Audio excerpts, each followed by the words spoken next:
Assalomu alaykum. Va alaykum assalom. Kirsam maylimi?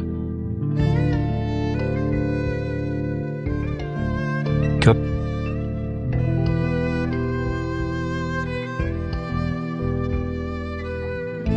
Meni kechiring.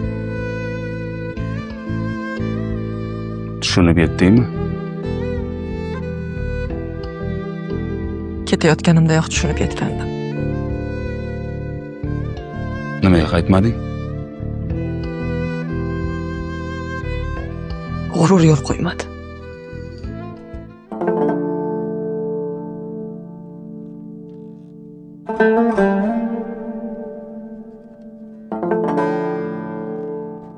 Ersiz yashash qo'rqinchli ekan.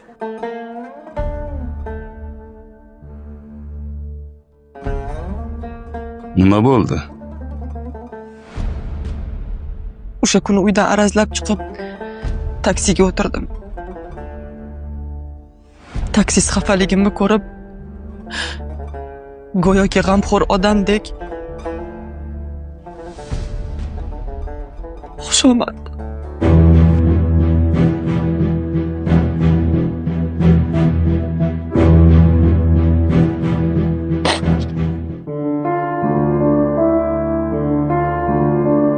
Iye. Siz chekmasdingiz.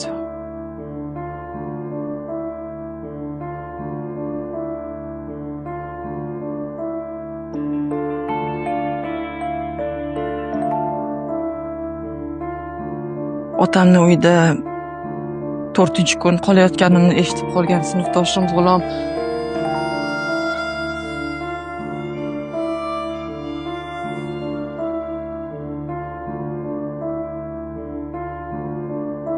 bilmayman, qayerdandir telefon raqamimni topib telefon qildi.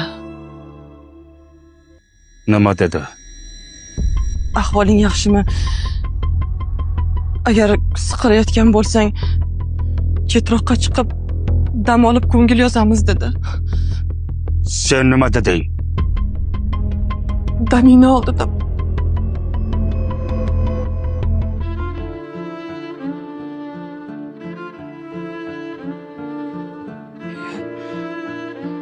İçiyapsizmi?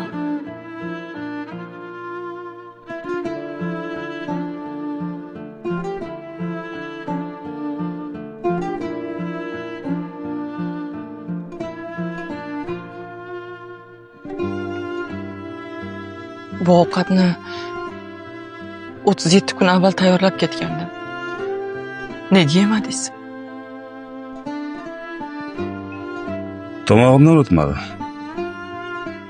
Sensiz.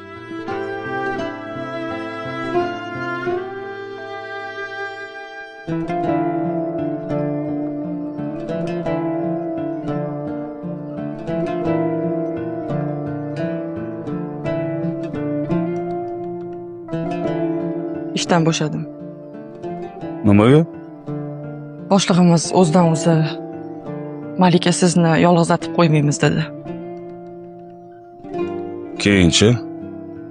Keyin xonamga bir buket gul bilan plitka shokolad kirgizib yuboribdi. Xo'sh. Keyinchi? Gul bilan shokoladni basharasiga otdim.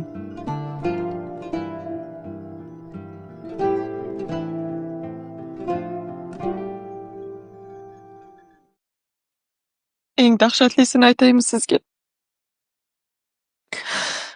O'shanda siz ruxsat bermagan dugonalarim bilan kechga o'tirishga otamni uyiga qaytganimdan keyin bordim. O'tirishdan qaytgach, o'z otam mendan shubhalandi. Bilaman. Hozir siz ham shubhalanyapsiz. Xavotir olmang. Ko'nglingizni to'q qiling. Men-ku ersizlik nimaligini tushunib yetdim. Lekin ersizlikni erkinlik deb o'ylab yurgan minglab ayollar hali buni tushunib yetgani yo'q. Kechiring.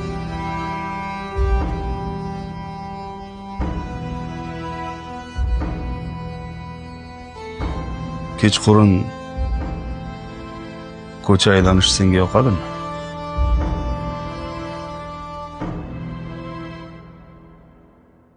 Ha, yoqadi. Faqat siz bilan.